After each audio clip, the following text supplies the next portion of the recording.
Hello friends, एक बार फिर से अपने YouTube चैनल में आपका स्वागत है। आज मैं आपके लिए लेके आया हूँ जेड की दृष्टि से बहुत ही महत्वपूर्ण टॉपिक जिसका नाम है आवश्यक पोषक तत्व।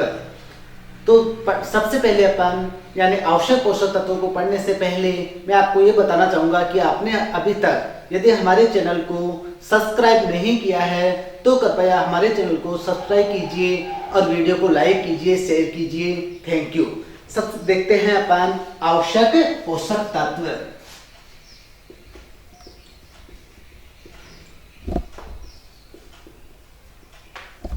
आवश्यक पोषक तत्व। देखो, आवश्यक पोषक तत्व होता क्या है, यानी अपन जो पोषक तत्व की डेफिनेशन देंगे वो डेफिनेशन ये देंगे कि वो वे तत्व जो पौधे का क्या करें, या तो पोषण करें। अपने पास में शब्द क्या आएगा, या तो पोषण, या ये कहेंगे कि वो पौधे की वृद्धि में सहायक हो, उसको अपन क्या कहते हैं, पोषक तत्व कहते हैं। लेकिन इसके आगे यानी शब्द लगा हुआ है आवश्यक। इसका मतलब होता है असेंशियल, यानी पौधे के लिए बहुत ज्यादा जरूरी हो जाता है। इसके बिना पौधा अपनी लाइफ साइकिल ही पूरी नहीं कर पाता है। ये चीज देखेंगे, अपनी लाइफ साइकिल वाला जो अपन ने बात बोली वो अपन देखते हैं थोड़ी सी आगे, क्योंकि यानी इसका ये जो सिद्धांत या कसौटी थी वो दिया था एक वैज्ञानिक ने। तो यहाँ पर अपन सबसे पहले बात करते हैं यानी सिद्धांत की, कि आवश्यक पोषक तत्वों का सिद्धांत दिया किसने था। तो जो सिद्धांत दिया था वो सिद्धांत दिया था एक वैज्ञानिक तो था आर्नोन। कौन था? आर्नोन। और इस आर्नोन के साथ में दूसरा वैज्ञानिक था स्टाउट। आर्नोन व स्टाउट। इस आर्नोन व स्टाउट ने ये सिद्धांत दिया था सन 1939 में। ठीक है। इसके बाद देखो, इस सिद्धांत का शुद्धिकरण यानी सिद्धांत का क्या किया था, शुद्धिकरण। और शुद्धिकरण अकेले इस आर्नोन ने किया था। किसने किया था? आर्नोन ने किया था। और ये किया इसने 1954 में। ठीक है। शुद्धिकरण करते हुए इसने क्या किया, यानी आवश्यक पोषक तत्व बता दिए। तो आपकी जो क्वेश्चन बनता है वो ये बनेगा कि आर्नोन के अनुसार, किसके अनुसार? आर्नोन के अनुसार आवश्यक पोषक तत्वों की संख्या कितनी है। तो यहाँ आपको बताना है कितना, 16। ठीक है, यहां तक समझ में आया। इसके बाद देखते हैं अपन यानी 17वें पोषक तत्वों के रूप में। कौन से पोषक तत्वों के रूप में? 17वें पोषक तत्व के रूप में। यानी किसकी खोज हुई? निकिल की खोज हुई। और निकिल की जो खोज की थी वो की थी ब्राउन नामक वैज्ञानिक ने। किसने की थी? ब्राउन नामक वैज्ञानिक ने सन 1987 में। तो अब अपने पास में देखो क्वेश्चन जो बनता है वो ये बनता है कि कुल आवश्यक पोषक तत्वों की संख्या, क्या?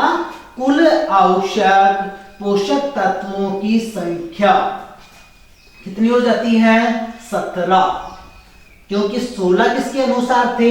आर्नोन के अनुसार। और उसके बाद में अपने पास में निकिल आ गया, तो निकिल यानी भी आवश्यक पोषक तत्वों के अंतर्गत आ गया। तो कुल आवश्यक पोषक तत्व अपने पास में 17 आ गए। ठीक है। देखो, इसके बाद में अपने पास में कार्यशील पोषक तत्व भी आए। क्या आए? कार्यशील पोषक तत्व। और कार्यशील पोषक तत्व का जो सिद्धांत दिया था वो सिद्धांत दिया था किसने? निकोलस ने। किसने दिया? निकोलस ने। और ये सिद्धांत दिया था इसने सन 1960 में। और 1960 में यानी कि सिद्धांत देते हुए इसने क्या बताए, यानी 4 पोषक तत्व बताए। और वो 4 कौन कौन से हैं? तो यहाँ देखिए, नंबर 1 पे कोबाल्ट बता दिया, नंबर 2 पे इसने क्या किया, यानी आपके सिलिकॉन बताया, वेनेडियम बताया और सोडियम बताया। यानी 4 पोषक तत्व इसने बताए किस रूप में? कार्यशील पोषक तत्व के रूप में। ठीक है। इसके बाद जो नेक्स्ट जो क्वेश्चंस बनता है वो नेक्स्ट क्वेश्चंस बनता है कि क्रियात्मक पोषक तत्व की संख्या। क्रियात्मक पोषक तत्वों की संख्या। तो आपको क्रियात्मक पोषक तत्वों की संख्या बतानी है टोटल, क्योंकि 17 आपके पास थे, 4 ये हो गए, तो कितने हो गए? 21। ठीक है। यहां तक आपको समझ में आया।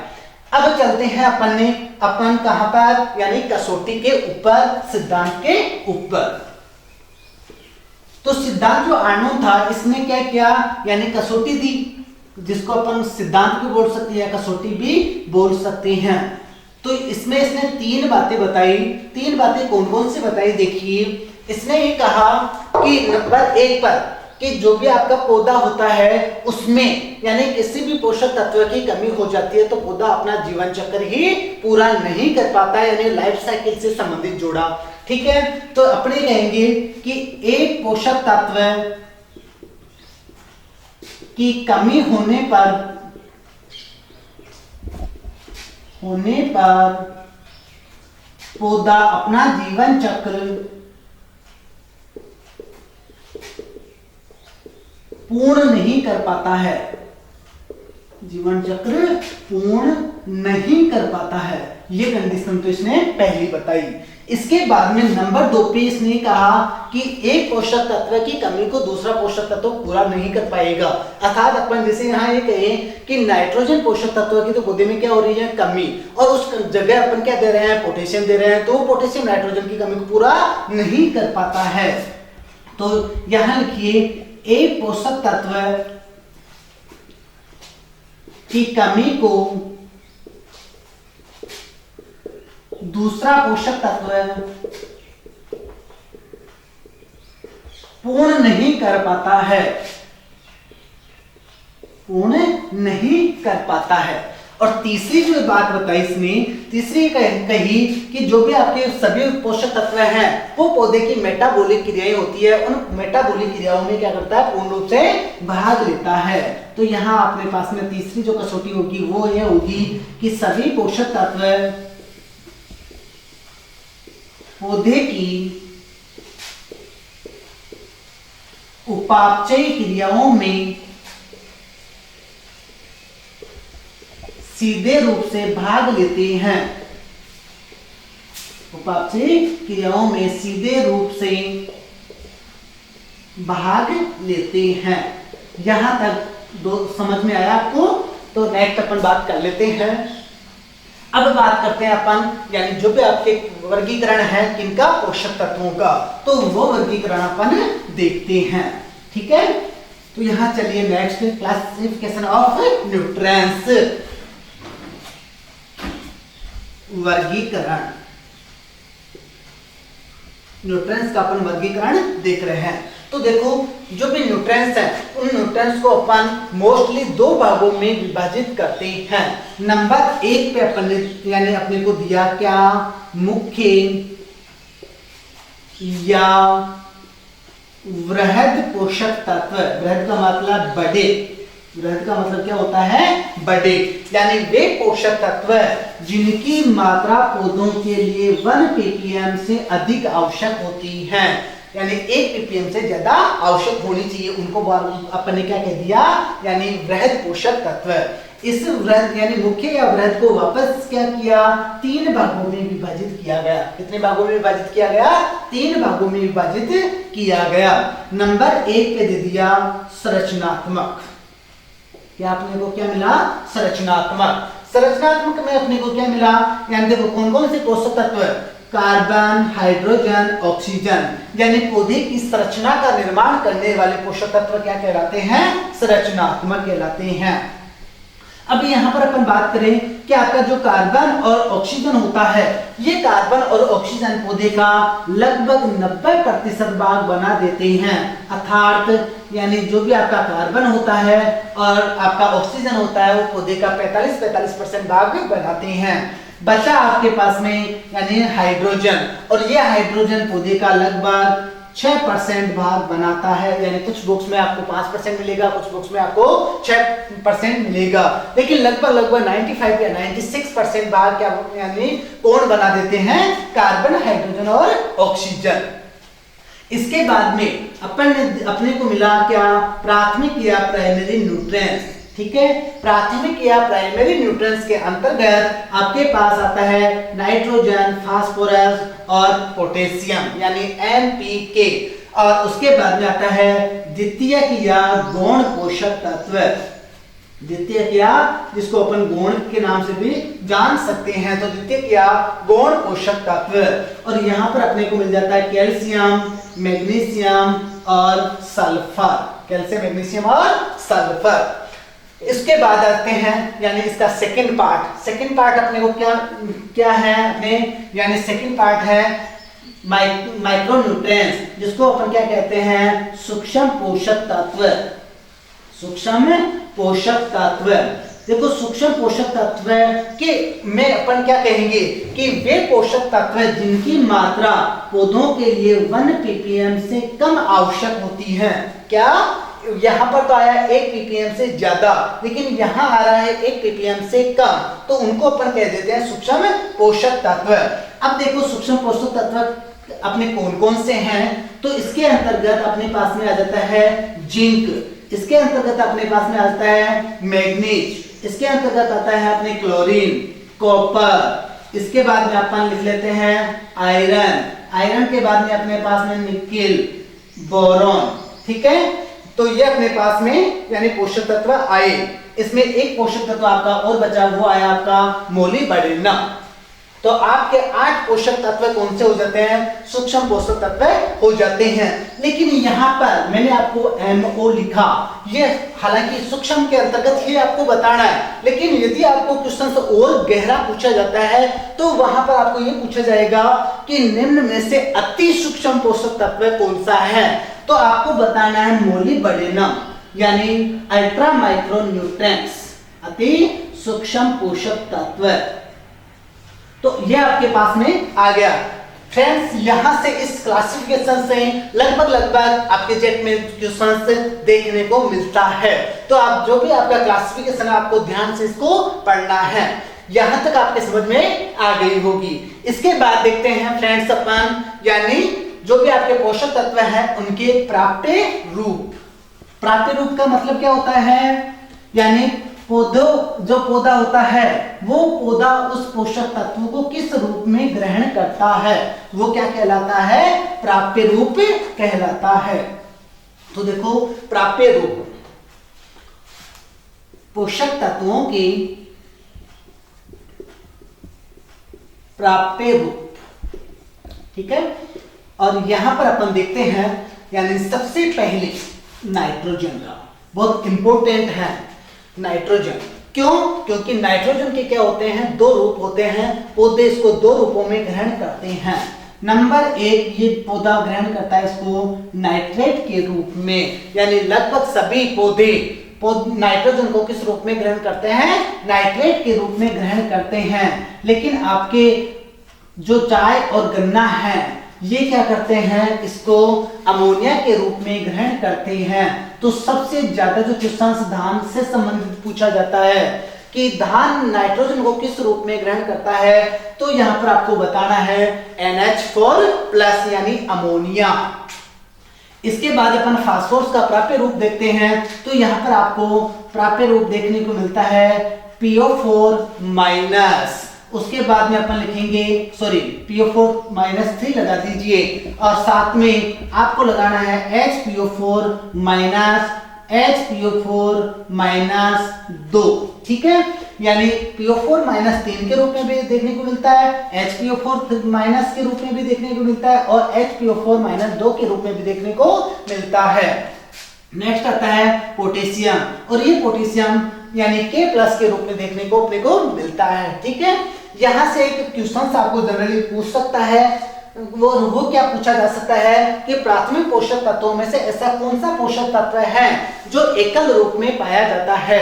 एकल रूप में देखो आप, यानी यहाँ देखिए नाइट्रोजन के साथ में ऑक्सीजन जुड़ी हुई है, तो ये एकल रूप में होके क्या है, संयुक्त रूप। यहाँ फास्फोरस के साथ में ऑक्सीजन जुड़ी हुई है, ये भी क्या है, एकल रूप नहीं है। ठीक है, तो यहाँ देखिए पोटेशियम जो है वो पोटेशियम एकल रूप में ही है।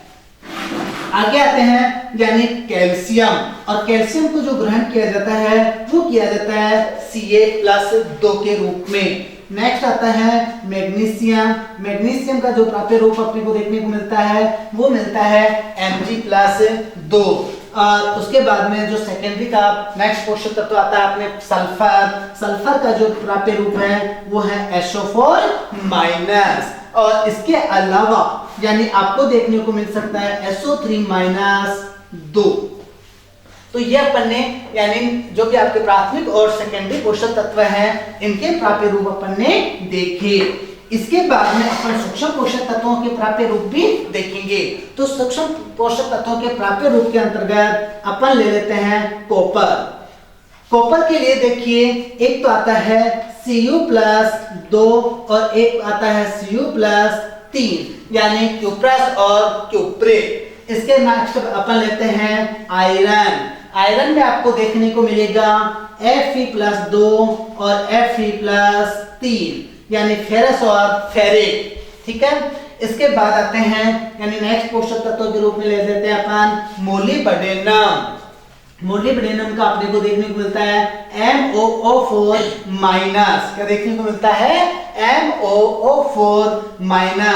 फिर लेते हैं क्लोरीन। क्लोरीन के ऊपर क्लोरीन क्या होता है? हमेशा नेगेटिव होता है, तो डायरेक्ट ही आपको याद रखना है Cl-।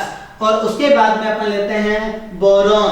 बोरॉन को थोड़ा सा आप फास्फोरस के साथ जोड़ के याद रख सकते हो, यानी HbO3-। क्या आ जाता है अपने पास में? HbO3-। इसके बाद में आता है अपने पास HbO3-2 और नेक्स्ट आ जाता है BO3-3। ठीक है, तो ये अपने पास में आ जाता है। इसके बाद देखते हैं अपने पास में यानी नेक्स्ट पोषक तत्व के रूप में, और नेक्स्ट पोषक तत्व के रूप में आप देखते हैं निकिल का। तो निकिल के ऊपर हमेशा साइन प्लस का होता है, तो यहाँ पर आपको ध्यान रखना है Ni+। फिर अपने पास में यानी बच जाता है मैग्नीज। क्या बचता है? मैग्नीज। तो यहाँ पर Mn के लिए यानी मैग्नीज के लिए आपको ध्यान रखना है, तो यहाँ मैग्नीज के लिए आता है Mn+2। क्या आ जाता है? Mn+2। तो ये अपन ने क्या देखा? पोषक तत्वों के प्राप्य रूप। यहां से भी सबसे ज्यादा जो क्वेश्चन पूछा जाता है वो नाइट्रोजन में से पूछा जाता है। इसके बाद आते हैं नेक्स्ट, यहां तक आपको समझ में आ गया होगा। इसके बाद में अपन देखते हैं यानी गतिशीलता कि एक तो क्या होता है यानी जो पोषक तत्व होता है वो पौधों में गतिशील होता है, और दूसरी कंडीशन आती है वो दूसरी कंडीशन किसमें आती है? मृदा में गतिशीलता आती है। तो मृदा में गतिशीलता देखिए सबसे पहले अपन देख लेते हैं मृदा में गतिशीलता के आधार पर। मृदा में गतिशीलता के आधार पर मृदा में गतिशीलता के आधार पर सबसे पहले इसमें अपन क्या लेते हैं? सर्वाधिक गतिशील यानी सबसे ज्यादा गतिशील पोषक तत्व कौन सा है? तो सबसे ज्यादा गतिशील पोषक तत्व आपका नाइट्रोजन है, लेकिन नाइट्रोजन में भी यानी आपको बताना है NO3- यानी आपका जो नाइट्रेट होता है वो नाइट्रेट सबसे ज्यादा गतिशील होता है। इसके बाद में आपको यानी इसके अंतर्गत बताना है सल्फर, और सल्फर के अलावा आप मैग्नीज और क्लोरीन भी इसमें बताओगे। तो आपको यानी सर्वाधिक गतिशील पूछा जाता है तो सबसे ज्यादा नाइट्रोजन होता है। नाइट्रोजन का भी रूप कौन सा? नाइट्रेट होता है। उसके बाद अपन ने देखा कम गतिशील। क्या देखा? कम गतिशील। कम गतिशील में फिर नाइट्रोजन आएगा, लेकिन नाइट्रोजन का कौन सा रूप आएगा? NH4+ यानी जो अमोनिया होता है वो अमोनिया क्या होता है? कम गतिशील। और इसके अलावा आपके जो सेकेंडरी पोषक तत्व हैं यानी कैल्शियम, मैग्नीशियम और सल्फर, सल्फर तो अपन ने कहा ले लिया? ऊपर ले लिया। तो यहाँ पे आपके कैल्शियम और मैग्नीशियम आ जाएगा। कैल्शियम मैग्नीशियम के अलावा आपको बताना है पोटेशियम। ठीक है, और उसके बाद आते हैं अपन अगतिशील यानी बिल्कुल भी गति नहीं करते हैं, वो पोषक तत्व क्या कहलाते हैं? अगतिशील कहलाते हैं। और इसके अंतर्गत आपको बताना है एक पोषक तत्व तो फास्फोरस और दूसरा पोषक तत्व है जिंक। तो ये तो अपन ने क्या देखा? किसके आधार पर देख लिया? मृदा में गतिशीलता के आधार पर देख लिया। इसके बाद देखते हैं अपन यानी पौधों में गतिशीलता के आधार पर। पौधों में गतिशीलता के आधार पर, ठीक है। यहां पर भी अपन वही यानी सर्वाधिक गतिशील जो भी आपने ऊपर पढ़े वैसे का वैसा ही अपने को पढ़ना है।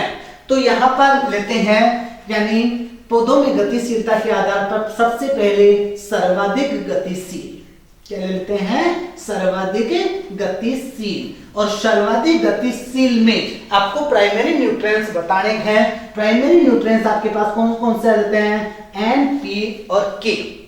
देखिए सर्वाधिक गतिशील पौधों में भी क्या है, नाइट्रोजन है, मृदा में भी क्या है, नाइट्रोजन है। एक चीज तो आपको कंफर्म क्लियर हो चुकी होगी कि अपने पास में सर्वाधिक जो गतिशील पोषक तत्व होगा वो क्या होगा, नाइट्रोजन। वो किसी भी आधार पर आपको क्वेश्चन पूछा जाए, यानी मृदा में पूछ लेता है तो भी वही बात है, और आपके पौधों में पूछ लेता है तो भी वही बात है। इसके बाद आते हैं मध्यम गतिशील, यानी मध्यम गतिशील। यहां पर अपन थोड़ा सा और एक ऐड कर देते हैं, क्योंकि यहां तो अपन ने क्या कर दिया, कम गतिशील, लेकिन इसमें अपन एक चीज और ले लेते हैं, मध्यम गतिशील। और मध्यम गतिशील में अपने कौन सा पोषक तत्व आ जाता है दोस्तों, जिंक आ जाता है।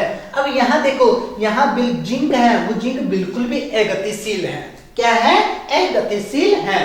और उसके बाद में लेते हैं अपन कम गतिशील, यानी जो कम गति करते हैं वो कम गतिशील कहलाते हैं।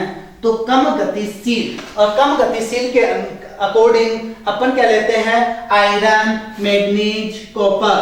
क्या ले लेते हैं, आयरन, मैग्नीज और कॉपर। और उसके बाद नेक्स्ट अपन देख लेते हैं अपना कौन सा, अगतिशील, यानी जो बिल्कुल भी गति नहीं करते हैं। तो यहां लिख दीजिए अगतिशील। हालांकि मैं इसको एक संबंध आपको और स्थापित करवाऊंगा, और वो कहां करवाऊंगा आप देखिए अभी, यानी कैल्शियम और बोरॉन, ठीक है। यानी ये आपने किसके आधार पे आ गया, गतिशीलता पौधों में, पौधों के आधार पर। इसी के अंतर्गत अपन लेते हैं नेक्स्ट जो अपना यानी पोषक तत्वों में ही, यानी जो भी आपके कौन से पोषक तत्व के लक्षण कौन से भाग पर दिखाई देते हैं, ये चीज अपन देखेंगे। तो यानी पोषक तत्वों के लक्षण की कमी के लक्षण कहां कहां दिखाई देंगे, ये चीज अपने को देखना है। यहां और यहां आपको कुछ भी नहीं करना है, यानी जो चीज अपन ने यहां पढ़ ली वो की वो चीज आपको यहां याद रखना है। वो कैसे याद रखना है, एक बार देखिए। देखो सबसे पहले आपका जो लक्षण दिखाई देता है वो दिखाई देता है पुरानी पत्तियों के ऊपर। पुरानी के लिए अपन सभी क्या काम में ले सकते हैं, यानी जो निचली पत्तियां, क्योंकि पौधों में क्या करते हैं अपन, चार प्रकार से लक्षण देखेंगे। एक पुरानी या निचली पत्तियों पे, दूसरा नई व यानी जो ऊपरी पत्तियां होती है उसमें, तीसरा नई व पुराने दोनों में यानी कंप्लीट पौधे के ऊपर, और चौथा अग्रकलिका के ऊपर। तो जो पुरानी व निचली पत्तियां हैं कुछ भी नहीं करना है फ्रेंड्स, यहां से उठाइए और यहां लिख दीजिए एन, पी और के। यानी यहाँ जो सर्वाधिक गतिशील थे वो पुरानी और निचली पत्तियों पे अपना प्रभाव दिखाते हैं, लेकिन यहाँ पर आपको एक चीज ऐड करनी है, और वो आपको यानी दो पोषक तत्व ऐड करने हैं, और वो दो पोषक तत्व कौन से करने हैं, मैग्नीशियम और मोलिब्डेनम, ठीक है। इसके बाद चलते हैं अपन यानी नई पत्तियों पर, नई पत्तियों पर।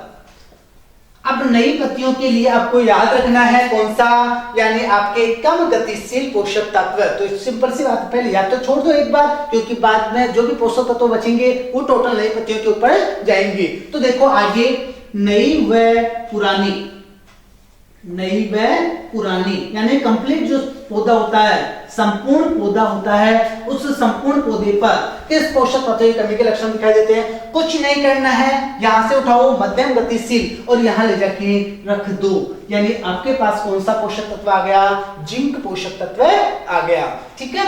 और उसके बाद में आपको मैं लिखता हूं अग्रकलिका के ऊपर, यानी अग्रकलिका का मतलब क्या होता है, जिसने अभी अभी वृद्धि की हो वो क्या कहलाता है, अपने अग्रकलिका कहलाता है, ठीक है। तो अग्रकलिका के ऊपर अपने को देखने को मिलता है यानी आपके कैल्शियम और बोरॉन। अब मैं क्या करना है, देखो ये क्या है, गतिशील यहाँ डाल दिया, ये अपने पास में मध्यक गतिशील यहाँ आ गया, ये अपने सर्वाधिक गतिशील यहाँ आ गया। ठीक है, अब ये चीज आपको करनी है, ये आपके पास पोषक तत्व पड़े हैं, कुछ भी नहीं करना है, और जो भी बाकी और बच गए वो डाल दो, आयरन, मैग्नीज, कॉपर, सल्फर, जो भी आपके पोषक तत्व बच जाते हैं वो कहां पर आ जाते हैं, नई पत्तियों पर। आ गया समझ में? तो आगे अपन चलते हैं, यहां तक कंप्लीट यदि आपको समझ में आ गया तो आपको इसको रिटर्न कर लेना है। इसके बाद आते हैं अपन नेक्स्ट पोषक तत्वों के कार्य।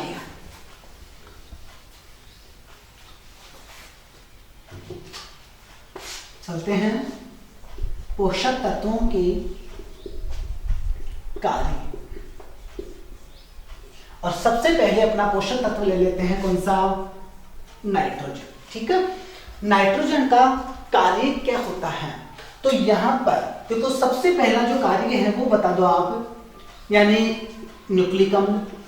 न्यूक्लिक अम्ल का मतलब डीएनए, बस सिंपल सी बात है, न्यूक्लिक अम्ल होता क्या है, यानी डीएनए। उसके बाद में आप क्या कहोगे, जो भी आपके एमिनो एसिड है यानी एमिनो अम्ल, और उसी के साथ साथ में आप विटामिन बता दोगे। ठीक है, तो आपने देखा विटामिन यानी न्यूक्लिक अम्ल, एमिनो अम्ल, विटामिन, इनका क्या करता है, संश्लेषण करता है। क्या करता है नाइट्रोजन, इनका संश्लेषण करता है। ठीक है दोस्तों, इसके बाद चलते हैं नेक्स्ट, इसका दूसरा कार्य, नाइट्रोजन क्या करता है, पौधे की वानस्पतिक वृद्धि। क्या करता है, वानस्पतिक वृद्धि। तो वानस्पतिक वृद्धि में सहायक कौन, नाइट्रोजन। ये लो क्या आ गया अपने पास में, वानस्पतिक वृद्धि में सहायक। इसके बाद बता दो आपका जो ऑक्सीजन हार्मोन होता है, इसका भी संश्लेषण कौन करता है, नाइट्रोजन। तो ऑक्सीजन हार्मोन का संश्लेषण। ठीक है, इसमें इसके बाद में नेक्स्ट बता दो, ये क्या करता है, यानी जो टिलर्स फॉर्मेशन होते हैं, कल्ले होते हैं, जिन फसलों में भी कल्ले बनते हैं, तो कल्लों के निर्माण में सहायक, यानी उनकी संख्या भी बढ़ाएगा और उनका आकार भी बढ़ाएगा, तो कल्लों के निर्माण में सहायक। तो यहां पर अपन ने इनके कार्य देखे। अब बात करते हैं अधिकता के लक्षण। अधिकता के लक्षण यानी नाइट्रोजन की अधिकता हो जाएगी तो अपने को कौन कौन से लक्षण देखने को मिलेंगे। देखो दोस्तों, नाइट्रोजन क्या कर रहा है, पौधे की वानस्पतिक वृद्धि कर रहा है। पौधे की वानस्पतिक वृद्धि क्या होगी, ज्यादा हो जाएगी। ज्यादा होगी तो पौधा कैसा हो जाएगा, यानी कोमल होगा। ठीक है, कोमल होगा। आपको पता है यदि पौधा कोमल हो गया, थोड़ी सी हवा चलते ही क्या होगा, यानी वो गिर जाएगा, नाजुक हो गया तो गिरेगा, और गिरेगा तो उसमें क्या होगा, रोग व कीटों का प्रकोप बढ़ जाएगा। तो पहला लक्षण अपन ने क्या देखा, रोग व कीटों का प्रकोप अधिक। रोग व कीटों का प्रकोप अधिक। इसके बाद में नेक्स्ट देखिए, अधिकता हो रही है, यानी जो भी आपके वेजिटेबल्स हैं यानी सब्जियां हैं, उन सब्जियों की जो भंडारण क्षमता होती है वो कम हो जाती है। तो सब्जियों की भंडारण क्षमता कम। ठीक है, इसके नेक्स्ट अपन देखते हैं, यानी और आगे अपने को क्या लक्षण देखने को मिलते हैं। तो यानी जो गन्ना है, इस गन्ने में क्या होता है, नाइट्रोजन की यदि अधिकता हो जाती है तो चीनी की मात्रा कम हो जाती है। तो गन्ने में चीनी की मात्रा कम। ठीक है, तो ये तो अपन ने अधिकता के लक्षण देखे। अब अपने को क्या करना है, कमी के लक्षण देखने हैं। यानी नाइट्रोजन की यदि कमी हो गई तो अपने को कौन कौन से लक्षण देखने को मिल सकते हैं। तो यहां पर आपको क्या बताना है, नंबर 1 पर ये कह देंगे, पौधे में नाइट्रोजन की कमी हो गई तो पौधा कैसा रह जाएगा, बोना रह जाएगा। तो बोना रह जाएगा, पौधा बोना रह जाएगा। ठीक है, अब बात करें, यानी यदि पौधा बोना रहेगा तो अपने को उपज भी प्रभावित होगी। तो आप ये भी लिख सकते हो कि उपज प्रभावित हो जाती है। ठीक है, तो यहाँ पर यानी इसके अलावा एक मोस्ट इंपोर्टेंट आपका जो आपको लक्षण बताना है वो बताना है यहाँ से। कहां से, यहाँ से। यहाँ पर देखो ये रहा नाइट्रोजन। अब ये क्या करता है, यानी इसके कारण जो भी पुरानी पत्तियां होती हैं वो पुरानी पत्तियां कैसी हो जाती है, पीली पड़ जाती हैं। कैसी हो जाती है, पुरानी पत्तियां पीली हो जाती हैं। आ गया समझ में? तो यहां अपन ने क्या देखा, नाइट्रोजन पोषक तत्व के कार्य, अधिकता के लक्षण, और अपन ने और क्या देख लिया, इसके कमी के लक्षण देख लिए। ठीक है, चलो आगे चलते हैं नेक्स्ट पोषक तत्व के ऊपर। और नेक्स्ट पोषक तत्व अपन ले लेते हैं कौन सा, फास्फोरस। सबसे पहला कार्य, और सबसे पहला कार्य आप, यानी जो ये फास्फोप्रोटीन होती है, फास्फोप्रोटीन, उस फास्फोप्रोटीन का क्या करता है, संश्लेषण करता है। तो यहां लिख दीजिए फास्फोप्रोटीन का संश्लेषण। ठीक है, उसके बाद सेकंड जो कार्य आपको बताना है वो बताना है जड़ों का विकास। यानी आपके जो भी पौधा होता है उस पौधे में जड़ों का विकास कौन करता है, फास्फोरस करता है। उसके बाद में तीसरा कार्य बताना है, ये क्या करता है, एटीपी का निर्माण करता है। किसका निर्माण करता है, एटीपी का निर्माण करता है। और एटीपी का निर्माण करने के कारण, क्योंकि इसके पास एटीपी का मतलब ऊर्जा, तो ऊर्जा खूब सारी हो गई, यानी एटीपी का निर्माण करता है। तो इसमें अपने पास में एक छोटा सा क्वेश्चन पूछ लिया जाता है कि ऊर्जा की मुद्रा, यानी energy of currency, energy of currency यानी ऊर्जा की मुद्रा किस पोषक तत्व को कहते हैं। तो आपको बताना है क्या, फास्फोरस। इसके बाद देखते हैं इसका नेक्स्ट कार्य, सिंपल सी बात है, एटीपी का निर्माण कर रहा है, उसका स्थानांतरण भी करने का कार्य कौन करेगा, आपका फास्फोरस ही करेगा। तो एटीपी का स्थानांतरण करता है, क्या करता है, एटीपी का स्थानांतरण करता है। और उसके बाद अपन बात करते हैं, यानी जो बीज की सुडोलता होती है, क्या, बीज की सुडोलता, जो बीज को आकार प्रदान किया जाता है, यानी जो सुडोल है, वो सुडोलता प्रदान करने का कार्य भी कौन करता है, आपका फास्फोरस करता है।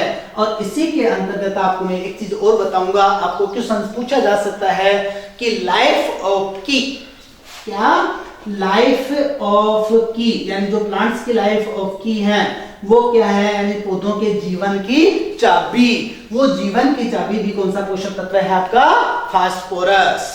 ठीक है, जीवन की चाबी भी कौन सा है, आपका फास्फोरस। अब आ जाते हैं नेक्स्ट अपन, यानी फास्फोरस के कमी के लक्षण। यहां देख रहे हैं कमी के लक्षण।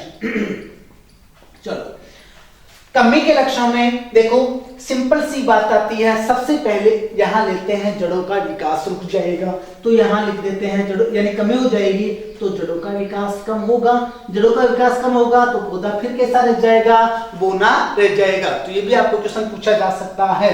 और उसके बाद में जो अपने नेक्स्ट, यानी जो कमी का लक्षण बताएंगे, वेरी मोस्ट इंपोर्टेंट कमी का लक्षण है, यानी पुरानी पत्तियों पर ही इसका प्रभाव देखने को मिल रहा था, तो अब उसका कलर कैसा हो जाता है। तो यहां बताना है पुरानी पत्तियों का रंग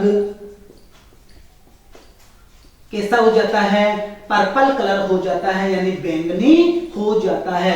देखो नाइट्रोजन में कैसा हो रहा था, पीला हो रहा था, और यहां पर फास्फोरस में कैसा हो रहा है, बैंगनी कलर हो रहा है। तो यहां अपने फास्फोरस देख लिया, समझ में आ गया होगा। नेक्स्ट पोषक तत्व के रूप में लेते हैं कौन सा, पोटेशियम।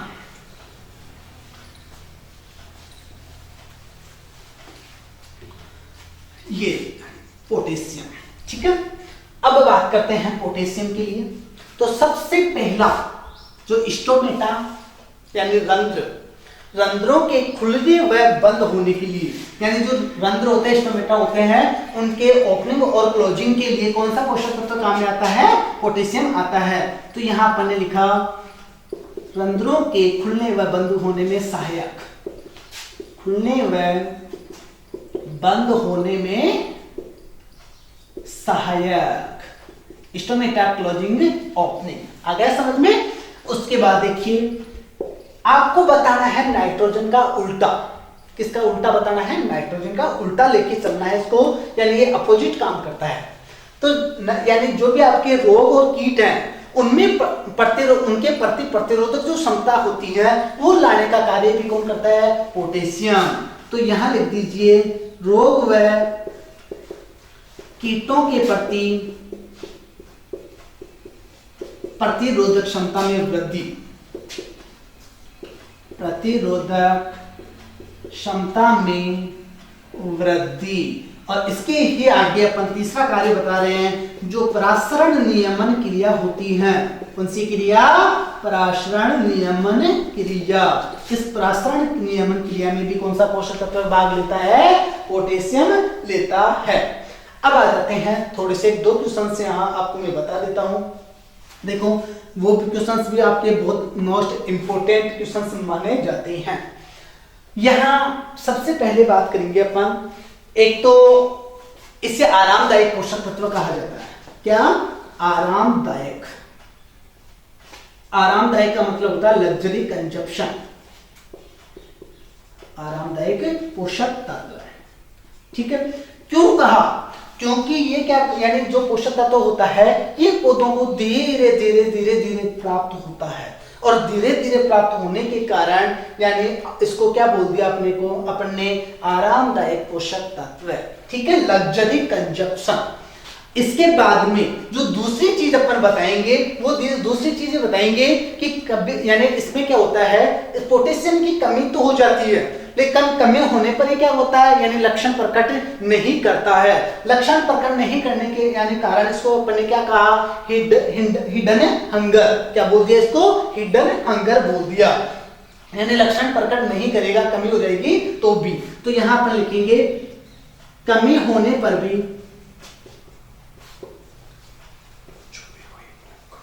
भी लक्षण प्रकट नहीं करता, लक्षण प्रकट नहीं करता है। तो यहां पर अपने पास में आ गया कौन सा? आपको यह भी पूछा जा सकता है कि ऐसा पोषक तत्व कौन सा है जिसकी कमी पौधे में हो गई तो वो लक्षण प्रकट नहीं कर रहा है? तो आपको बताना है पोटेशियम। और उसके बाद देखते हैं अपन कमी के लक्षण। क्या देखते हैं? कमी के लक्षण। देखो कमी के लक्षणों के अंतर्गत आपको यानी क्या बताना है? नंबर 1 जो पत्तियां होती है उन पत्तियों के किनारे क्या होते हैं? झुलस जाते हैं। तो यहां आप लिख दीजिए पुरानी पत्तियों के किनारे झुलस जाते हैं। सिंपल सी बात है, किस पे लक्षण दिखाई दे रहा है? पुरानी पत्तियों पे। और पुरानी पत्तियों में क्या होता है? जो किनारे होते हैं वो किनारे क्या होते हैं? झुलस जाते हैं, ठीक है। यहां तक आज अपने बात की, यानी यहां तक आपको पूरा का पूरा समझ में आ गया होगा। यानी ज्यादा मैंने आपको शॉर्ट रूप में बताया सारी चीजें। तो जो चीज भी अपन ने पढ़ी वो चीज आप अपनी यानी तैयार कर लेना। अब अपन देखते हैं इससे आगे नेक्स्ट क्लास में। तो यानी आपको नेक्स्ट क्लास में जो भी आपके पोटेशियम है उससे आगे देखना है। Thank you.